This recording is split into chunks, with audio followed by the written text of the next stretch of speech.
Abra sua Bíblia, por favor. Vamos ganhar tempo. Vamos ler o texto da temática que vocês mesmos propuseram. Evangelho de Jesus Cristo segundo João, capítulo de número 15.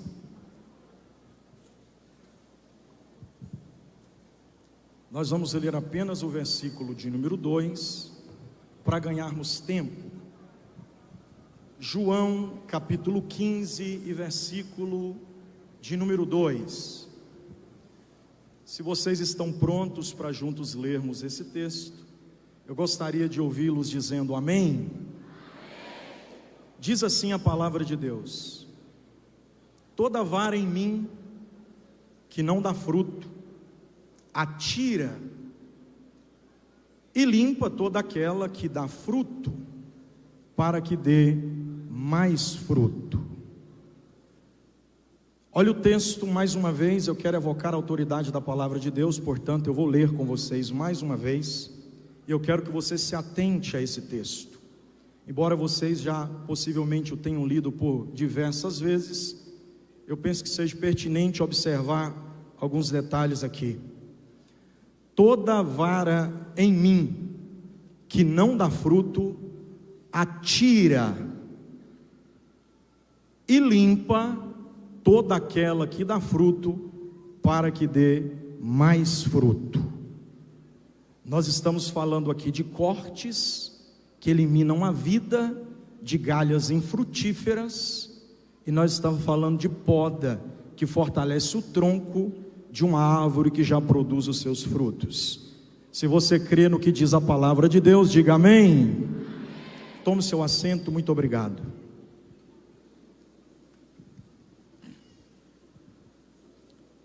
Eu vou ser rápido, eu te peço a paciência, prometo ser breve. Antes de entrarmos na mensagem, eu quero aproveitar esse momento para tecer comentários de gratidão ao Senhor Deus pela bênção de estar aqui, pelo honroso privilégio de ser útil ao seu reino e servir a sua igreja por mais uma vez. Como eu estou me sentindo honrado, meus irmãos, em participar da Umadipa.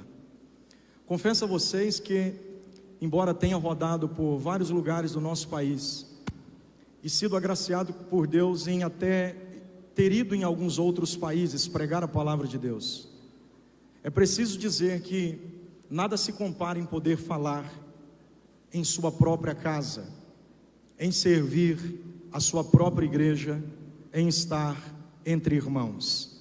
Cumpre-se hoje no meu ministério mais uma promessa que Deus me fez há muito tempo, que era participar como um dos pregadores da Umadipa. Que o Senhor Deus abençoe muitíssimo o pastor Juno Calais, a quem em sua pessoa cumprimento também a diretoria do nosso ministério. Eu queria falar o nome de todos os senhores, entretanto o tempo está resumido para assim o fazer.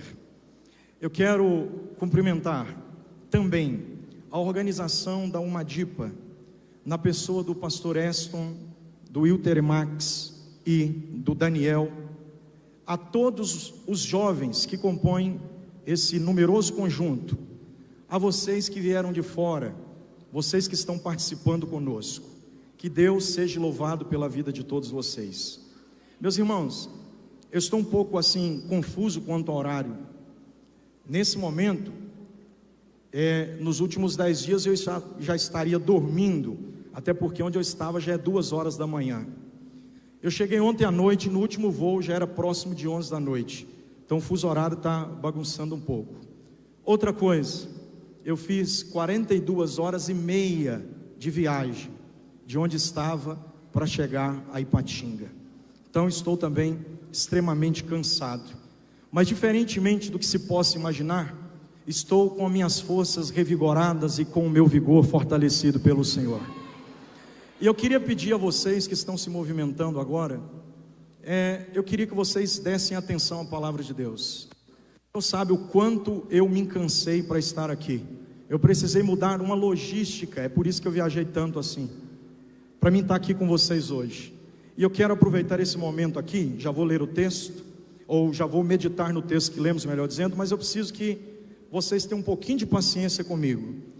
Meus irmãos, quem não sabe que fique sabendo, quem sabe eu só reitero. Os meus livros não são vendidos para enriquecimento, ok? Eu sempre tenho levado os meus livros para onde tenho passado pregando, mas no templo central onde congrego mesmo, nunca foi vendido lá os livros para os irmãos em nenhum evento. Mas eu tenho vendido esses livros para ajudar alguns trabalhos missionários. E mais do que nunca, eu estou disposto a empenhar ainda mais, depois de voltar ontem de uma viagem que muito me comoveu. Então eu tenho aqui fora alguns títulos dos 6 livros que publiquei, terei 4 à disposição de vocês. Se vocês quiserem adquirir, eu tenho Neemias, o obreiro bem-sucedido. Tenho também O Pregador Além do Púlpito. No livro de Neemias, eu extraí características que eu acredito serem pertinentes para quem quer ter êxito ministerial. No Pregador Além do Púlpito, eu ensino onde, como, quando e por que devemos orar, qual jejum praticar, qual precisamos evitar, o que é a face única da arte da pregação, sermão textual, expositivo e temático, o que é preparo principal, literal e espiritual, enfim, entre muitas outras coisas. Tenho também Os Pesadelos de um Sonhador. Diferentemente do que se espera, nesse livro eu não falo sobre os sonhos, mostro que os pesadelos estiveram muito mais presentes na vida de José do que os sonhos propriamente dito. E por fim, este que foi lançado recentemente, e todos os obreiros do nosso ministério já até ganharam, Judas, a deslealdade e a forca mortal da traição ministerial. Quero pedir auxílio aqui ao pastor Esto. Os nossos pastores quase todos já têm, então o senhor faz um favor para mim, dê um ao prefeito de Santana do Paraíso, dê um ao pastor Antônio Carlos, presentei os nossos companheiros, dê um também à liderança da Alma de Selfie, e dê um à liderança de João Molevade. Amém? Deus abençoe. Os irmãos estão desejosos em ouvir uma porção da palavra de Deus? Olha para mim aqui, meus irmãos. Eu quero confessar a vocês que eu preparei um corpo sermonário. Dediquei aí pelo menos umas 2 madrugadas inteiras para escrever o sermão que eu ministraria aqui essa noite. Mas desde que eu dobrei o joelho ali para orar, o Senhor Deus me fez compreender a sua vontade para nós essa noite. E Ele me deu uma mensagem ali agora, que está no tema, embora eu fosse pregar em outro texto, pois estava queimando no meu coração, mas eu sei o que Deus quer fazer. Enquanto eu orava, Deus ministrou no meu coração, que hoje Ele quer eliminar as pragas da lavoura. Olhe para quem está do teu lado, por favor, e diga para quem está ao seu lado: eliminando as pragas da lavoura. Eu sei que até o tema choca um pouco, mas foi o que Deus mandou eu pregar, e eu preciso ser fiel à voz do Deus que fala com a sua igreja. Ou sou só eu que creio que Deus fala? Tem mais alguém que crê que Deus fala? Então muita atenção, por favor.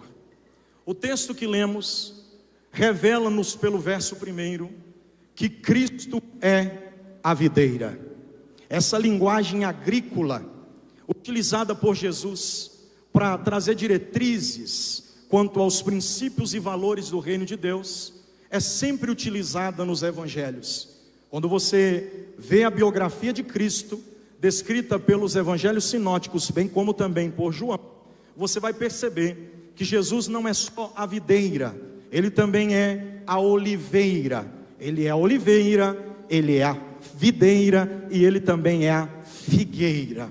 Quando eu identifico que Jesus se utiliza de uma figura de linguagem bem peculiar, porém simples para a época em que Ele pregava, eu percebo em primeira ocasião que o evangelho de Jesus nunca foi para enfeitar pavão. Jesus sempre discursou em uma linguagem simples, para que todos pudessem compreender o propósito de sua fala.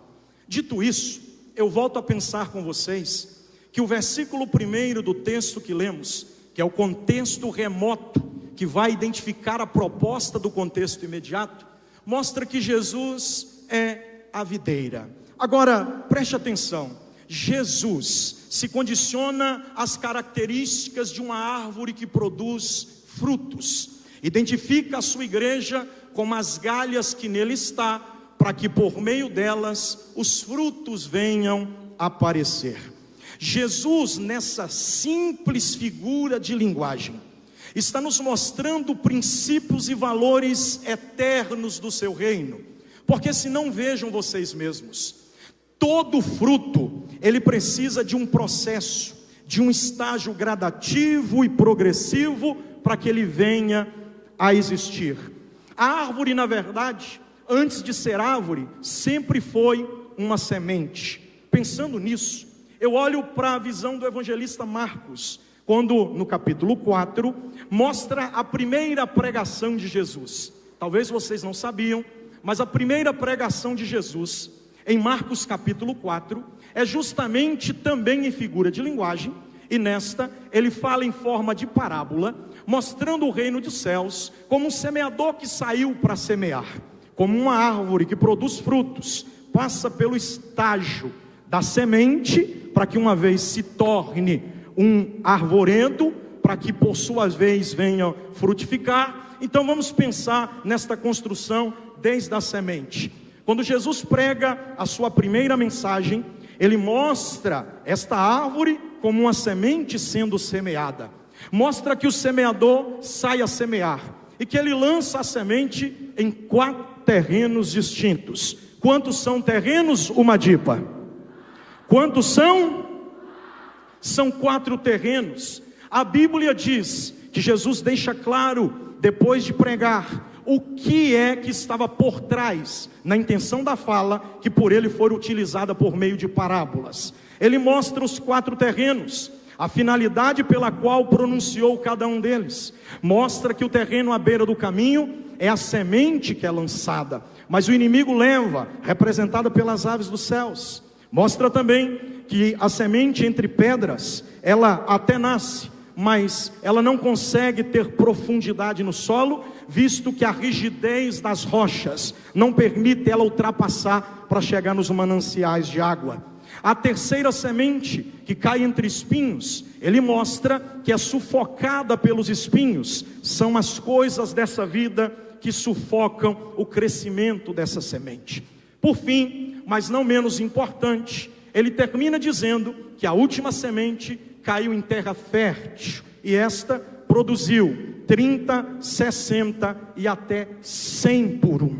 Com base no pensamento do que disse Jesus, a partir da semente, que é o início dessa frutificação, eu aprendo em primeira ocasião que a semente do Evangelho precisa ser lançada no solo. Nas características que ilustram bem a ideia da parábola, a semente é o Evangelho, o semeador é o pregador, e os terrenos ou os solos é o coração do homem. Assim a gente entende que o coração do homem tem um problema. O problema não está na semente, o problema também não está no semeador, o problema está no coração do homem, que refuta a possibilidade que essa semente tem de germinar.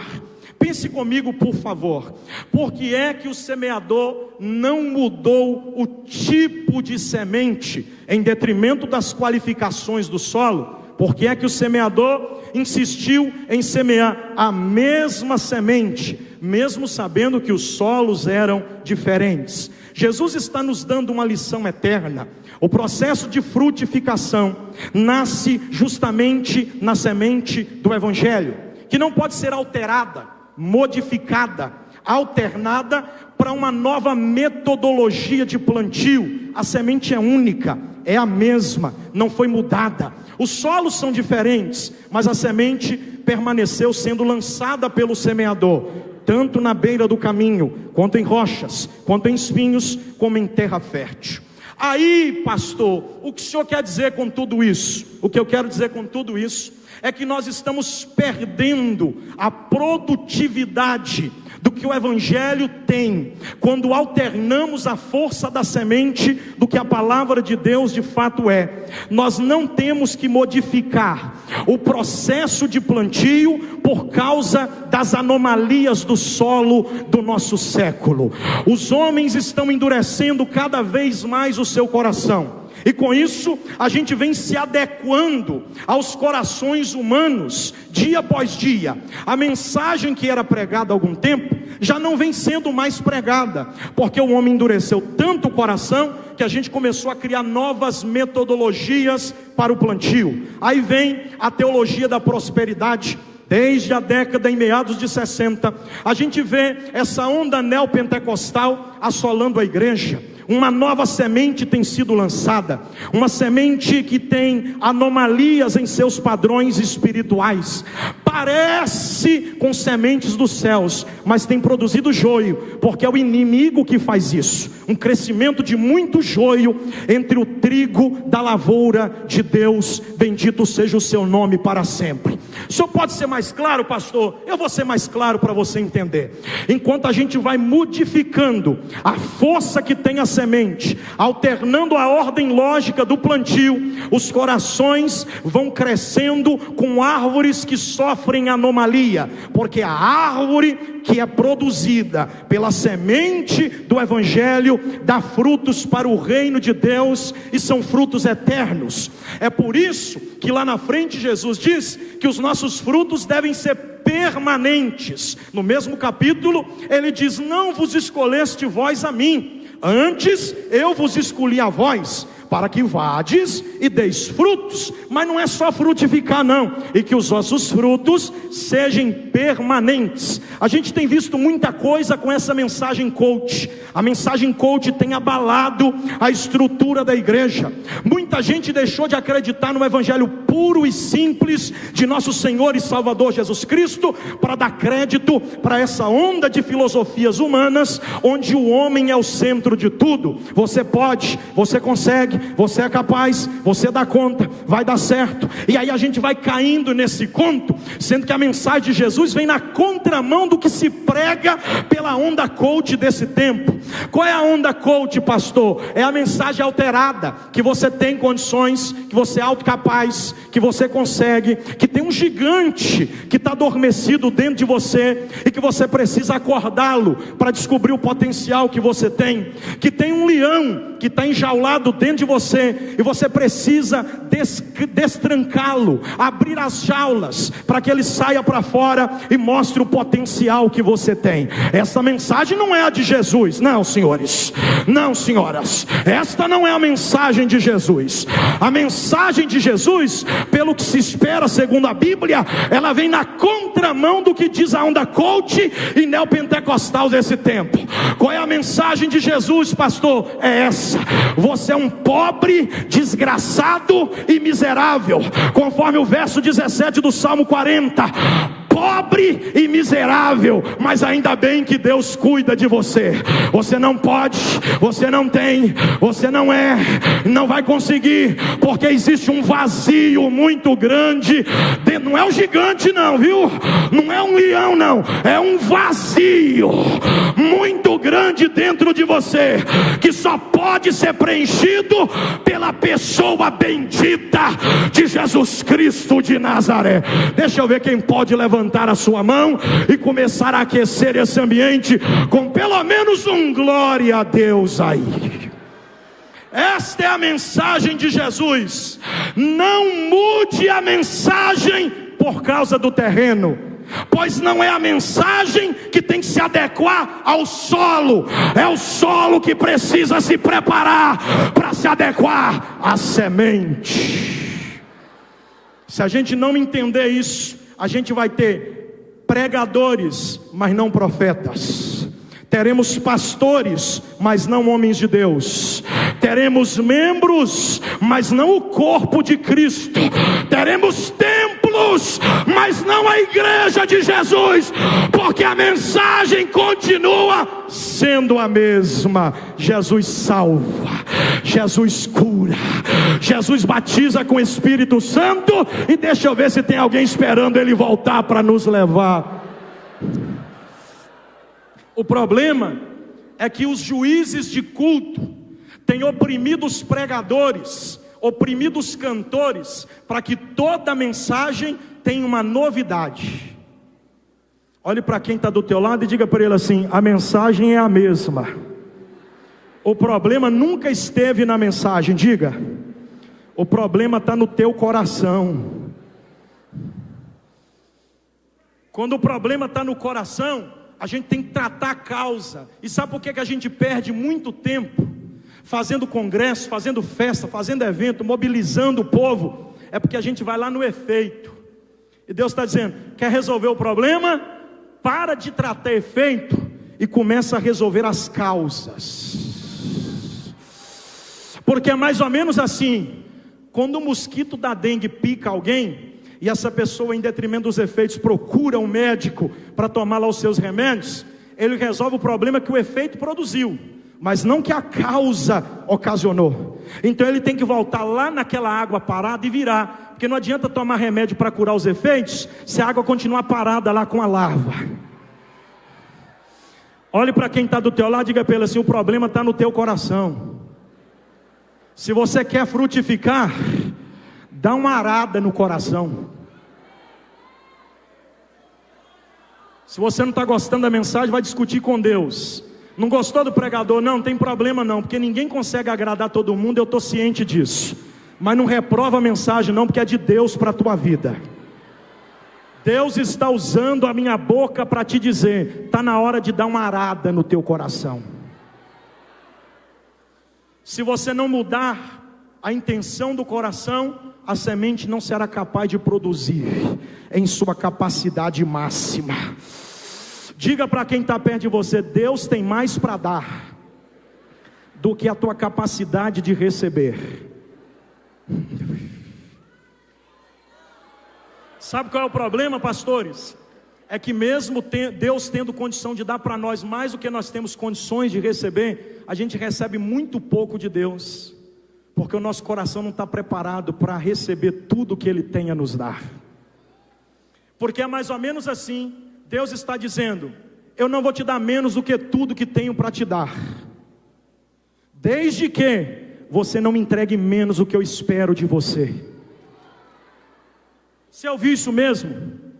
Eu vou repetir para você: Deus vai te dar sempre tudo que Ele tem para dar, quando você der para Ele no mínimo o que Ele espera de você. E essa noite Deus está dizendo: eu espero um coração quebrantado e contrito na minha presença.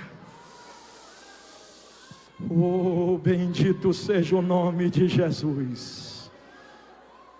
A gente, na condição de pregador, fica pensando, eu cheguei a pensar comigo: já não é fácil pregar o evangelho, ainda mais em casa, e aqui debaixo da autoridade desses homens ungidos por Deus, desses homens dignos e honrados que o Senhor levantou. Eu fico me pensando: por que não um dos senhores e eu? E aí a responsabilidade dobra. Não é fácil pregar o evangelho, ainda mais em casa, e sabendo que tem gente mais capaz do que eu para falar aqui, mas ainda assim cai sobre mim um privilégio. Aí eu me pergunto: Senhor, o que eu vou pregar?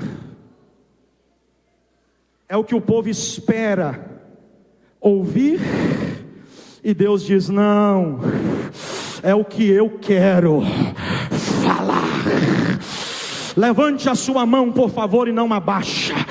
Deus está trabalhando entre nós, e a primeira mensagem dele para alguém é essa: antes que a semente chegue, prepare o teu coração para receber o que eu tenho para lhe dar.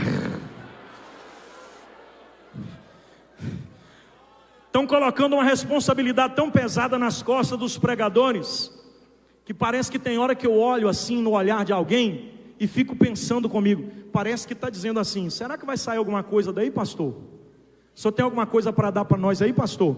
Não é todo mundo não, mas tem hora que a gente olha assim para alguém, quando a gente fixa o olhar nos olhos dele, parece que a pessoa está falando com o olhar: manda alguma coisa aí, porque eu saio de casa esperando alguma coisa. Culto não é o pregador que dá para a igreja não, meu filho. Culto nunca foi o pregador que deu para a igreja. Culto é a igreja junto ao pregador que dá para Deus. Nunca existiu culto ruim. O que sempre existiu foi crente ruim para cultuar. passa o dia todo no celular, no Instagram, no WhatsApp, no Facebook, vai ver Netflix, está lá na internet, não fez nada para Deus, vem pesado para um culto como esse, aí chega aqui, cruza os braços, masca chiclete, encara a gente e diz: será que vai sair alguma coisa? Se você não arou o coração, o pregador não vai te dar nada. Agora, se o coração está quebrado, já recebe alguma coisa.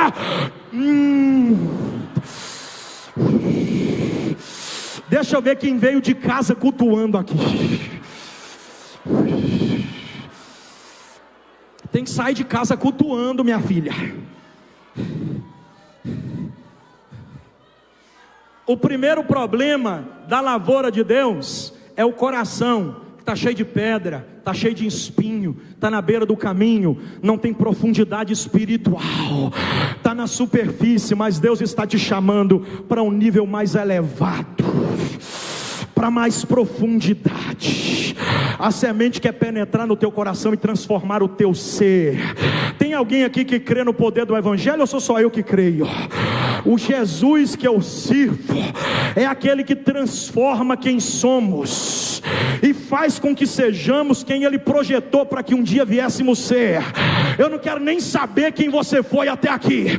Se você se quebrar diante do Deus a quem servimos, Ele vai transformar a sua vida, Ele vai mudar a sua realidade. Diz a Bíblia que o processo da semeadura é o primeiro ponto. Mas aí não é só isso, gente. O problema é que depois que a semente germina, tem uma segunda anomalia na lavoura. O primeiro é o coração. E o segundo, pastor, é a fonte que nos alimenta. Sabe por que tem muita gente que não produz frutos? Porque não está fixada nos mananciais de vida que brotam do trono de Deus. Está se alimentando do esgoto. E quando a nossa árvore espiritual não se alimenta das águas vivas que emanam do trono da graça de Deus, a gente corre o risco de se alimentar da fossa, do esgoto, da imundícia dessa vida. Mas eu vou pregar, eu estou com vontade de pregar, eu vou pregar, porque avivamento é assim: primeiro Deus varre a sujeira, para depois mandar a sua glória. Então vai aguentando firme aí. Deus está dizendo para alguém: eu tenho visto do que você tem se alimentado. Porque não adianta nada você deixar a semente brotar, mas começar a se alimentar do esgoto.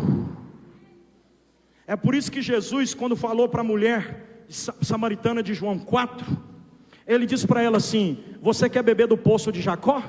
O teu problema é cultural. Enquanto você prende-se aos parâmetros culturais, perde a oportunidade de saciar a tua sede espiritual. Porque não é no monte e nem no templo, é agora, e tem que ser de verdade, tem que ser em espírito. Olhe para quem está do teu lado e diga para ele assim: de qual fonte você tem bebido? Porque a fonte em que bebemos revela quem somos. A fonte que nos alimentamos revela quem somos. Se você quer frutificar, vou te dar um conselho: para de beber do esgoto, porque esgoto não dá capacidade para a sua frutificação. Esgoto só prejudica as raízes da tua estrutura espiritual. O que é o esgoto, pastor? Eu vou ter que falar mesmo, eu desenho, eu falo ou não falo, gente? Está aqui, ó. Está aqui, falo ou não falo? Sabe qual é o problema, pastor? Vou falar a verdade. É que congresso, o povo muda o clima. Todo mundo abre a boca e quer beber do rio da graça de Deus. Mas quando a festa acaba, na segunda-feira, o laptop às 2 da manhã já começa a denunciar de qual fonte você tem bebido. E congresso de um dia só não muda a vida de ninguém. Então eu quero te convidar a fechar o notebook, a excluir aquele esqueminha do WhatsApp, a parar de dar audiência para essa página obscura e promíscua, porque a Bíblia ainda é uma fonte, a oração ainda é uma fonte, o jejum ainda é uma fonte. E o Salmo 46 verso 4 diz a Bíblia que há um rio cujas correntes alegram a cidade de Deus, e Deus está no meio dela. O outro problema é que tem gente que começa a beber da fonte, mas não vai nutrindo as suas raízes em águas mais profundas. E aí eu me recordo de Ezequiel 47 e penso bem que tem gente que até atingiu o lençol, e Deus está dizendo: já está bebendo, mas eu tenho mais água para dar. Não adianta estar na superfície, não é no artelho, não é no joelho, não é no lombo, é nadando de braçada nesse rio, meu irmão. Pastor, o senhor é tão novo e chegou tão longe. Conta o segredo. Não tem segredo. Quando Deus disse: quer mais? Eu disse: já estou pulando, Jeová. Eu não contento com mornidão espiritual. Esse negócio de viver na superfície é para crente light. O negócio de Deus com quem quer frutificar é águas profundas, é pular e mergulhar. Deixa eu ver quem quer dar um mergulho no rio de Deus aqui.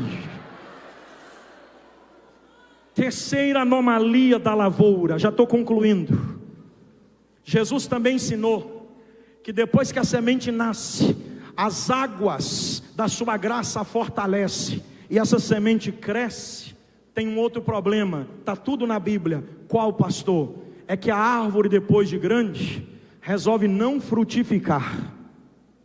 Evangelho segundo Marcos 11 e 14, diz a Bíblia que passando Jesus ao voltar de Betânia, viu uma figueira de longe, desejou comer dos seus frutos, mas quando se aproximou, diz a Bíblia que só tinha folha, não tinha fruto, tinha aparência, mas não tinha essência, tinha cara de quem era, mas não tinha essência de quem deveria ser.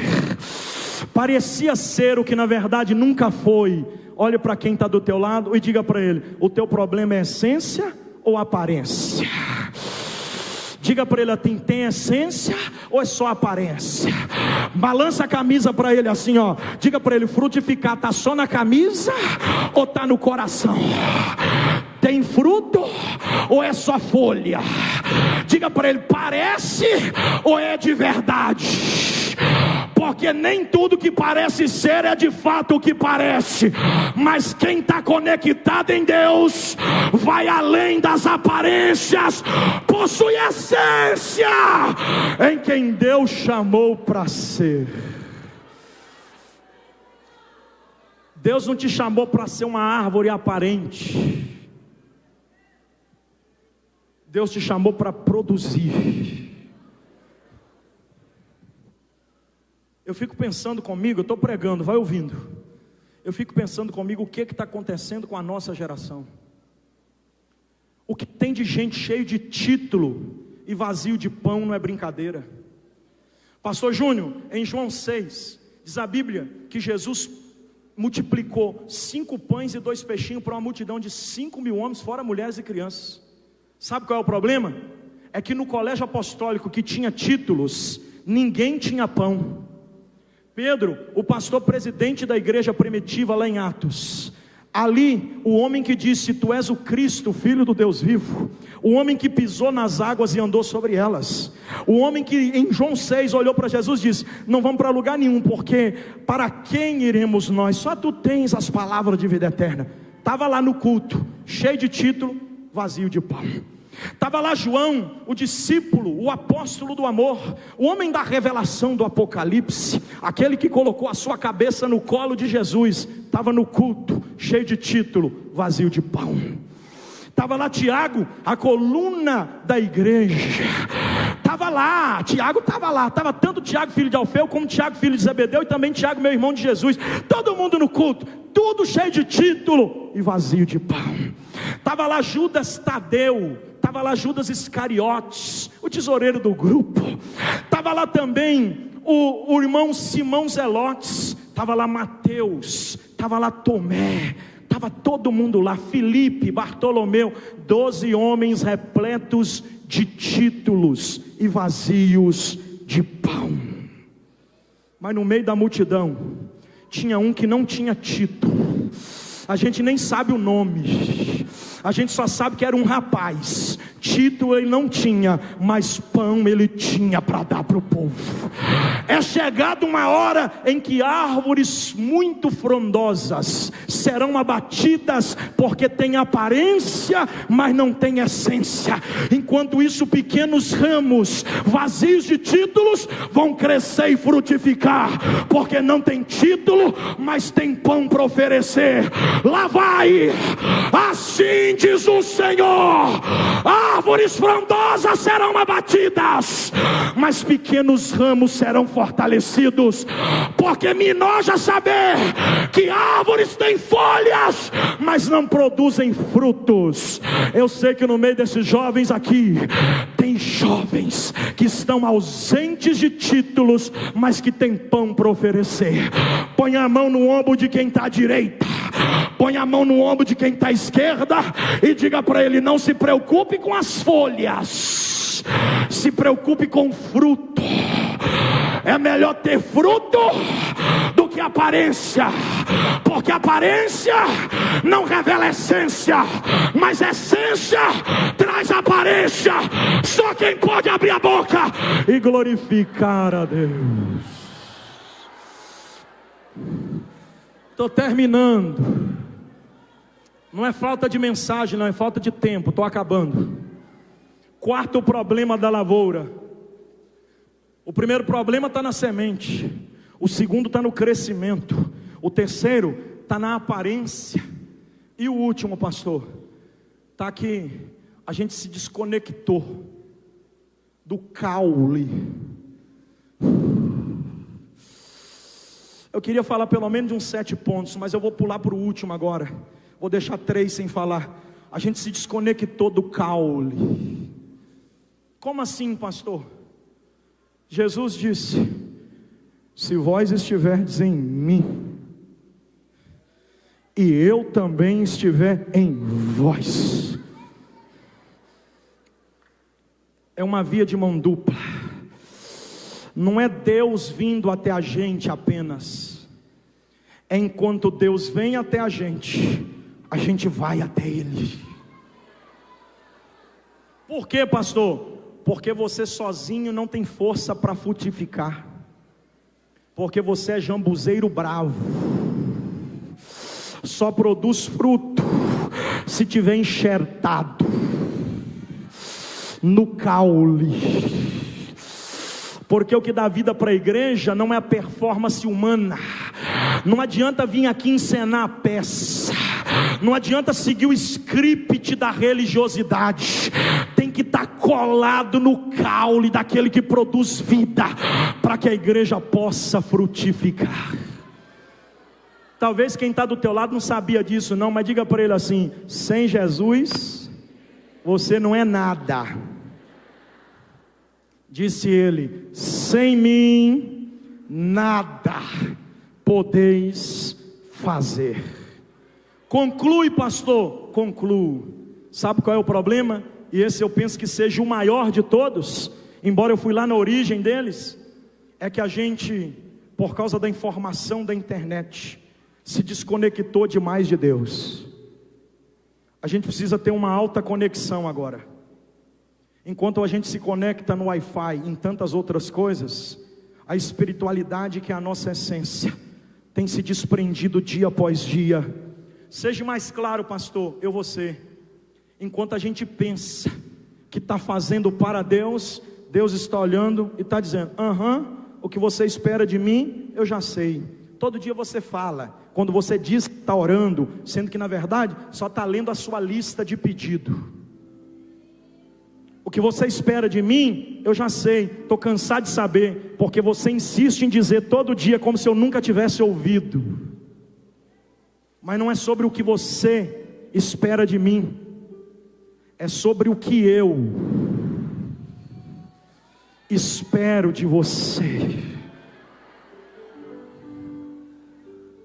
Porque a gente acha, pastor, que o fato de Deus vez ou outra nos visitar com seu Espírito, e dá uma sacudida nas nossas galhas, para a folhagem balançar, é sinal de que a gente está vivendo um grande avivamento. Sendo que na verdade, nós estamos muito longe de vivermos um grande avivamento. Mas eu creio que quando a juventude se desperta para estabelecer um tema como esse, é porque já está dando uma direção, um passo em direção a Deus, dizendo: eu não vou ficar só esperando o Senhor vir, não. Eu também quero caminhar em tua direção, porque não é só Ele em nós, é também nós nele. Escuta uma verdade que poucos dizem, mas eu vou ter que dizer para você. Davi foi um homem segundo o coração de Deus, sim ou não? E ser um homem segundo o coração de Deus é muito diferente de apenas ter Deus no coração. Tem muita gente que tem Deus no coração, mas é pouquíssima gente que chega no coração de Deus. Pastor, qual a diferença de ter Deus no coração e chegar no coração de Deus? É cumprir o processo da frutificação, porque Deus tanto quer estar no teu coração, como também espera te ver no coração dele. Enquanto a palavra de Deus é o mecanismo, é o imã que traz Deus para o nosso coração, disse Davi: guardei a tua palavra no meu coração, para não pecar contra ti. O imã que atrai Deus para o nosso coração é a palavra, pastor, se a palavra traz Deus para o nosso coração, diga para nós o que é que nos leva até o coração de Deus. A palavra traz Deus até o nosso coração, mas depende muito de como nós processamos essa palavra. Eu volto ao primeiro ponto: depende de como está o nosso coração. Porque quando Deus vem até o nosso coração por meio da palavra, Ele dá uma mexida aqui dentro. Hebreus 4, verso 12. A palavra de Deus é viva e eficaz, mais cortante e penetrante do que uma espada de 2 gumes. Ela penetra, é a única coisa que atinge a nossa tricotomia, vai até a divisão de juntas e medulas da alma e do espírito. A única coisa que consegue acertar o corpo, a alma e o espírito de uma só vez é a palavra de Deus. A fé vem pelo ouvir e ouvir Então vem comigo. Você ouve a palavra desce pelo teu canal auditivo, vai no coração e dá uma mexida lá. Só que a Bíblia diz que a palavra não volta vazia. A palavra não volta, então ela entra, mas sai. Ela entra pelo canal auditivo, ela desce para o coração. E quando ela vai sair, pastor, geralmente ela sai pelo canal vocal. Não sei disso não, pastor, é só você prestar atenção. Tem hora que a gente chega no culto chorando, pastor Júnior. A gente põe o joelho no chão, não tem força nem para falar, só sai lágrima. Aí a gente levanta, a palavra começa a ser pregada, as lágrimas começam a ser enxutas, porque a palavra entrou pelo ouvido, desceu para o coração, mexeu tudo aqui, e agora ela começa a voltar. O crente que estava chorando, daí a pouco ele está dizendo assim: glória a Deus, aleluia. Tem uns que liberam até línguas estranhas. Por que isso acontece, pastor? Porque a alma que acede do sentimento não absorve como esponja. Ela devolve, ela recebe o sentimento e transmite a emoção. Seja mais claro, pastor, a palavra sobe do coração, pela laringe, pela faringe, vem na cavidade bucal após atravessar a traqueia. Quando cai na cavidade bucal, esse membro que você tem chamado língua se movimenta e você expressa em falas o que o teu coração está sentindo. É mais ou menos assim: eu não posso, mas Ele pode. Eu não tenho, mas Ele tem. Não consigo, mas Ele consegue. Sou pobre, miserável e pecador, mas Ele é santo, justo e fiel. Isso é trazer Deus para o coração, a palavra. Pastor, mas o Senhor ainda não mostrou o caminho que nos leva ao coração de Deus. É aqui que eu encerro. Sabe qual caminho Davi trilhou para chegar ao coração de Deus? O arrependimento. É a mudança de intenção, porque arrependimento não é mudança de comportamento. Tem gente que é tão ator que consegue encenar o teatro. Só que arrependimento de verdade, ele não brota de fora para dentro, ele brota de dentro para... Oh, bendito seja o nome de Jesus. Davi está dizendo: eu não sou um Saul, eu até peco mais do que ele. Porque se a gente comparar Saul e Davi, vocês vão te convir comigo que o problema de Saul é inúmeras vezes menor, dentro de um ponto de vista lógico, porque para Deus não existe pecadinho nem pecadão, mas dentro de um teor consequencial, o pecado de Davi é mais agravante. Por quê, pastor? Porque Saul só desobedeceu. Primeiro ele fez um pouco mais do que foi autorizado, quando ele oferta no altar. Depois ele faz um pouco menos do que foi mandado, deixando o rei e os bois vivos. Aí quando Samuel ora, Deus diz: opa, não tenha dó de Saul, eu rejeitei. Agora Davi não. Davi manda Urias para a morte e adultera com a sua esposa Betseba, um adúltero homicida. Aí quando Natan vem dar a sentença, Deus diz: não, eu vou perdoar. Lá na frente você não ouve Deus dizendo assim: eu rejeitei, não. Você ouve Deus dizendo: Davi é um homem segundo o meu coração. Gente, se a gente não lê a Bíblia, a gente fica doido. Porque Saul, dentro de um ponto de vista lógico, fez muito menos do que Davi, e Deus rejeitou. Davi, dentro da lógica, pecou muito mais gravemente, e Deus disse que é segundo o seu coração. O que muda a personalidade de Davi para Saul, para que Deus rejeite um e receba o outro, é que Saul peca, mas não se arrepende. E também ele peca contra a autoridade de Deus. Agora olha para mim aqui. Davi, depois que peca, ele diz assim: o Senhor não me chamou para ser uma árvore infrutífera. Olha para mim aqui, por favor. Eu sei que eu estou errado, Senhor. Eu sei que eu bebi da fonte errada. Eu sei que eu impedi a semente entrar no meu coração. Eu sei que eu tentei viver de aparência quando eu estava em pecado. Mas o Senhor sabe quem eu sou. Eu estou aqui para te dizer que eu aceito que tires de mim a coroa, pois a coroa não me vale nada. Leve de mim o meu trono, pois não tem valia. Remova das minhas mãos o cetro de governo, pois ele também não me vale. Só que eu tenho um pedido a te fazer, Senhor: não retires de mim o teu Espírito Santo, pois eu preciso do Senhor comigo. E eu não só quero que o Senhor venha até a mim por meio da tua palavra, eu também caminharei até a ti por meio do arrependimento.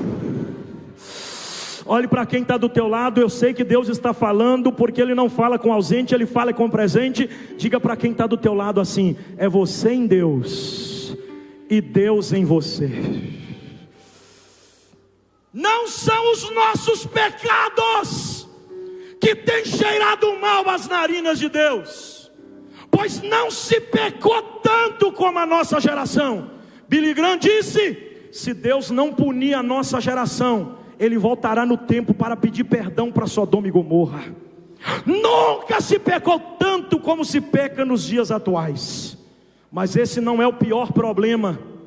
O pior problema não é a multiplicidade dos pecados humanos. O pior problema é a escassez de arrependimento. Deus está usando a minha boca para dizer uma dipa: eu tenho um poderoso avivamento para mandar entre vocês, mas eu exijo, como base que sustentará o que eu lhes entregarei, o arrependimento, pois sem ele eu não farei o que tenho para fazer. Deus está condicionando o que Ele tem para dar, a maneira com a qual você vai se portar agora. Deus quer sacudir Minas Gerais através do nosso congresso. Isso aqui não é para envadecer vocês não, tá? É só para vocês entenderem quem vocês são. Eu já preguei em muitos, vou falar todos não, porque é exagero, mas eu já preguei em muitos municípios mineiros. Eu acredito que tenha pregado pelo menos em uns 350 municípios mineiros. Outro dia eu estava fazendo a conta, mas depois parei. E vocês acreditem, se vocês quiserem, não tem nenhuma juventude em Minas Gerais tão numerosa como a Umadipa em Ipatinga. Só que isso não faz nenhuma diferença para Deus, porque Deus não se surpreende com quantitativo, Deus se surpreende com qualidade. Primeiro eu elogiei, agora eu vou criticar, porque a verdade de Deus está na minha boca. Eu preciso ser sincero. Já preguei em congresso de 15 jovens, num conjunto, mas eles estavam tão quebrados diante de Deus, que o barulho do avivamento que Deus mandou, parecia que era uma multidão maior do que vocês. Deus está passando em revista aqui essa noite, e está dizendo: quem é você no meu reino? Quem é você? Eu estou sentindo muito temor aqui. Levante a sua mão direita e não abaixe. Tem uma glória de Deus que está baixando sobre esse ambiente, e Deus está usando a minha voz para dizer para alguém: eu quero entrar em você. Caminhe na minha direção, que eu caminho na tua. Se quebrante diante de mim, que eu te encho da minha presença. Arrependa-se e eu te avivo. Mude e eu te transformo. Eu vou te dar 30 segundos para liberar o melhor glória a Deus que você trouxe. Mas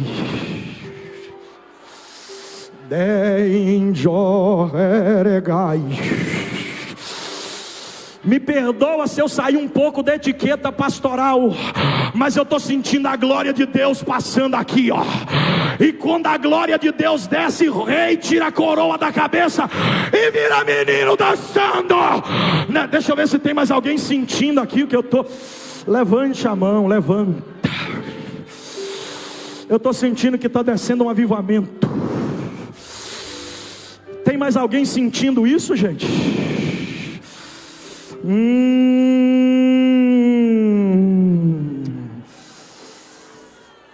Aleluia, aleluia, aleluia.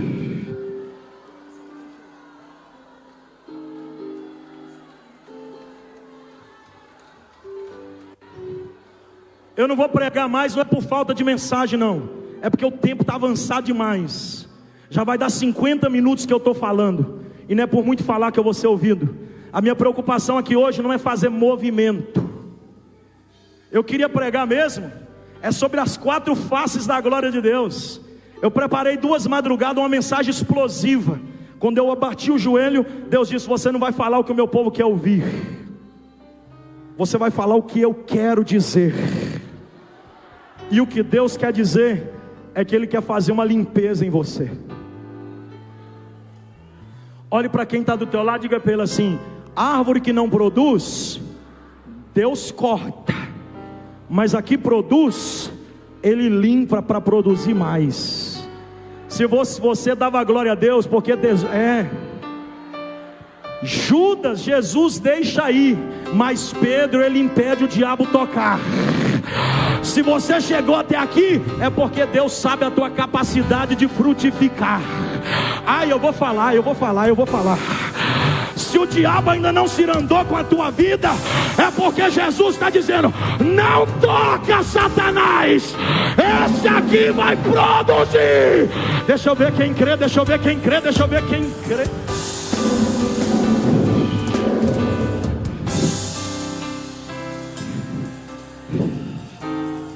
com a permissão do nosso presidente, que já foi dada, eu convido você para ficar de pé.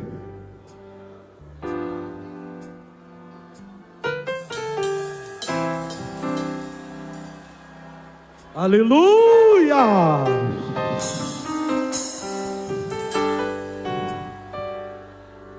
Será que sou só eu que estou sentindo calor, gente? Então abraça o irmão que está do teu lado, diga para ele assim: com suor ou sem suor? Dá glória a Deus aí, crente.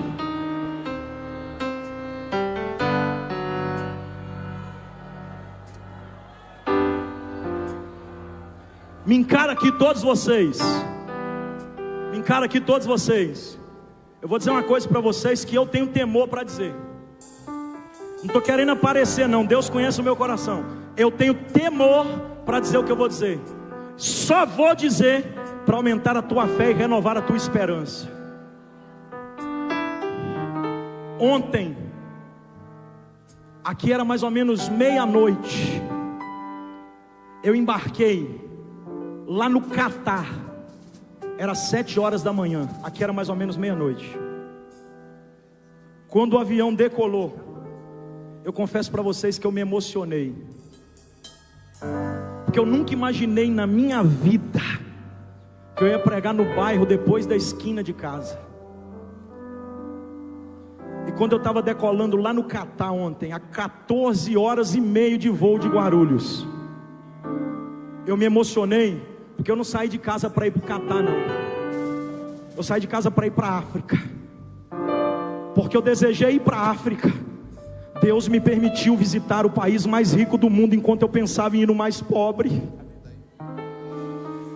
Enquanto eu decolava, eu ficava pensando: como é que pode um menino semi-analfabeto? Como é que pode um rapaz que saiu de Ipaba, que embora possua o sobrenome do presidente desta igreja, nunca recebeu o favor dele? Não é isso, pastor? Conheci o senhor, já era pastor, já estava pregando. Glória a Deus por isso, né? E se tivesse recebido, era bênção dobrada também, não tinha nada a ver. Só estou dizendo isso para vocês entenderem que não foi nada a não ser Deus que me levantou. Eu comecei a me lembrar de todas as vezes que eu atravessei algumas fronteiras. Gente, me encara aqui. Eu só tinha estudado até a 6ª série, gente. Quando eu publiquei o meu primeiro livro, eu tive resistência no registro da ISBN, porque eu só tinha estudado até a 6ª série. Outro dia eu estava sobrevoando, fui pregar numa escola bíblica na Bélgica. Eu estava sobrevoando, eu resolvi puxar no aplicativo da internet online. Eu estava sobrevoando a Áustria. Aí eu fico pensando, o menino do mato, que viveu um período de obscuridade na puberdade, enquanto estava transitando para a jovialidade da vida, dando muita tristeza para os meus pais. Deixei Jesus entrar na minha vida. Jesus me aceitou no seu reino. Não foi eu que aceitei ele, não.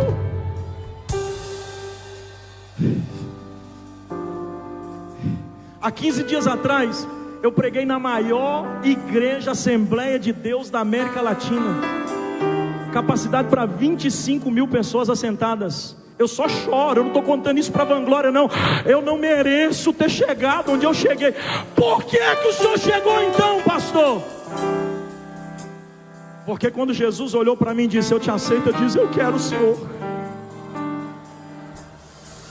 Eu não quero ser a vergonha da minha família, a derrota dos meus pais.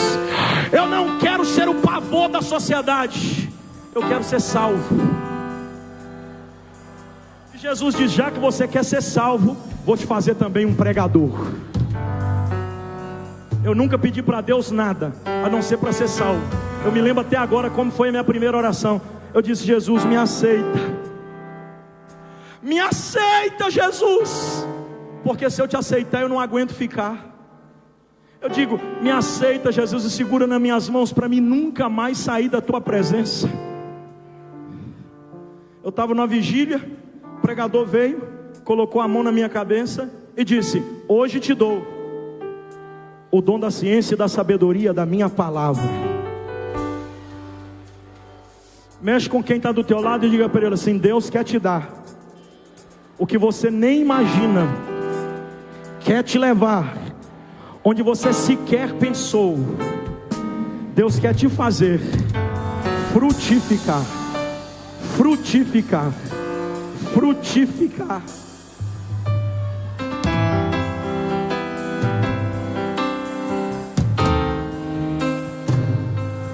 Eu creio, você pode não crer, mas eu creio que muito breve a gente vai começar a dividir os púlpitos por aí. Não é para todo mundo não, é para alguns. A gente vai começar a se encontrar em cima do altar. Eu saindo e você entrando e eu... Está entendendo? Eu chegando e você indo, você chegando e eu indo. A gente vai se encontrar por aí. Porque há uma promessa de Deus sobre o Vale do Aço. Deste lugar Deus vai levantar muita gente para florescer, para frutificar. É promessa de Deus. Jeremias 1:12, eu vou orar agora. O que tu vês, Jeremias? Ele disse: eu vejo uma vara de amendoeira. Viste bem, pois eu velo sobre a minha palavra para fazê-la cumprir. Levante as suas duas mãos e não abaixa, por favor.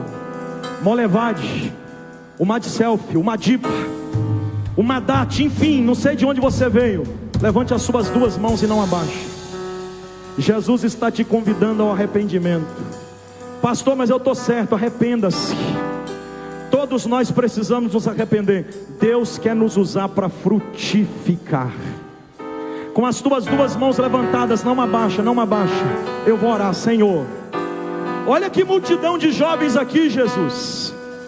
Eu sei que não são todos, mas grande maioria deles estão com sinceridade te pedindo para o Senhor promover uma limpeza interior. Aonde existir um coração quebrantado e contrito, que busca incessantemente pela tua presença, eu lhe rogo, Senhor, recebe a oração dele, recebe a oração dela.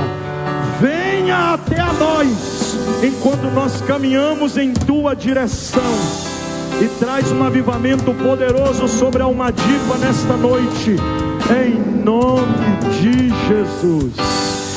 Mão direita no ombro de quem está à direita, mão esquerda no ombro de quem está à esquerda. Diga para ele: Deus, diga mais forte: Deus vai te visitar com produtividade. Diga mais forte: Deus vai te visitar com produtividade. Diga para ele: se você crê, receba agora. Se você crê, receba agora. Levante as suas mãos. Com as mãos levante a voz e libera o melhor glória que você trouxe.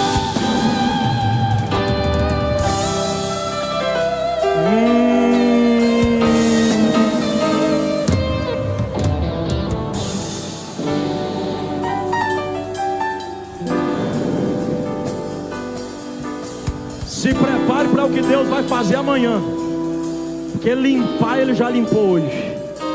Amanhã vai descer poder aqui de 2 em 2 até da ímpar. Ayla, vem aqui. Aleluia. O pastor vai orar por nós. Vem, meu bem. Toda a igreja. Glória a Deus. Eu quero que você estenda as mãos para cá.